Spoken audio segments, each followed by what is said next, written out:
আমি আজকে আরেকটা কথা বলতে চাই, সেটা হচ্ছে আমরা শেখ হাসিনার দেশে প্রত্যার্পণের জন্য, এক্সট্রাডিশনের জন্য ভারতের কাছে আবার চিঠি লিখব।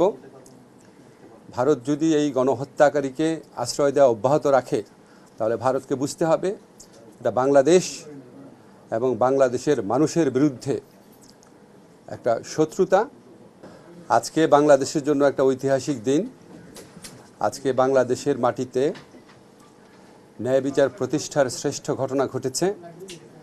জুলাই গণ অভ্যুত্থানকালে শত শত মানুষের মৃত্যু, হাজার হাজার মানুষের গুরুতর আহত হওয়ার ঘটনা, অঙ্গহানির ঘটনা, বিকলাঙ্গ হওয়ার ঘটনার জন্য যে নৃশংস খুনি দায়ী ছিল, আজকে সেই শেখ হাসিনার মৃত্যুদণ্ডের আদেশ হয়েছে।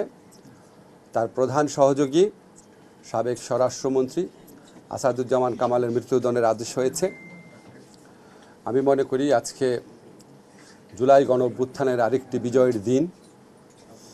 আজকে আমার বিশেষ করে মনে পড়ছে যারা জুলাই গণ অভ্যুত্থানকালে প্রাণ হারিয়েছিলেন, আবু সাঈদের কথা, মুগ্ধ, ওয়াসিম, ইয়ামিন, আনাস, রিয়াগোপ, সবার কথা মনে পড়ছে। মনে হচ্ছে আজকে তাদের বিদেহী আত্মা হয়তো একটু শান্তি পাবে। আজকে তাদের শোক সন্তস্ত পরিবারের কথা মনে পড়ছে। হয়তো এই রায়ের মধ্যে দিয়ে তারা সামান্য হলেও সান্ত্বনা পাবেন। ব্যক্তিগতভাবে আমি এই রায়ে সন্তুষ্ট, কিন্তু আমি বিস্মিত না। আর শেখ হাসিনা এবং তার সহযোগীদের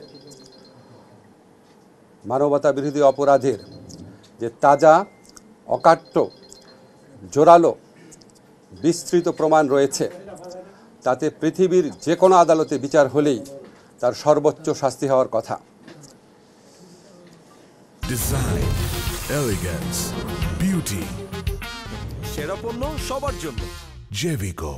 আমি আজকে আরেকটা কথা বলতে চাই, সেটা হচ্ছে আমরা শেখ হাসিনার দেশে প্রত্যার্পণের জন্য, এক্সট্রাডিশনের জন্য ভারতের কাছে আবার চিঠি লিখব। ভারত যদি এই গণহত্যাকারীকে আশ্রয় দেওয়া অব্যাহত রাখে, তাহলে ভারতকে বুঝতে হবে এটা বাংলাদেশ এবং বাংলাদেশের মানুষের বিরুদ্ধে একটা শত্রুতা, একটা অত্যন্ত নিন্দনীয় আচরণ। আজকে একটা বিচার হয়েছে, ইনশাআল্লাহ আমরা যতদিন আছি বিচার কার্য পূর্ণ বেগে চলবে।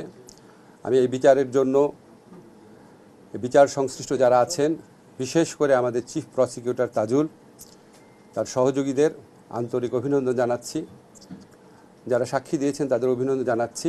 আমরা যতদিন আছি বিচার কার্য পূর্ণ উদ্যমে চলবে এবং আমরা আশা করি আগামীতে যেই সরকারি নির্বাচিত হবে, এই বিচারের গুরুদায়িত্ব থেকে কোনো অবস্থাতেই যেন তারা পিছপা না হয়। ধন্যবাদ আপনাদের।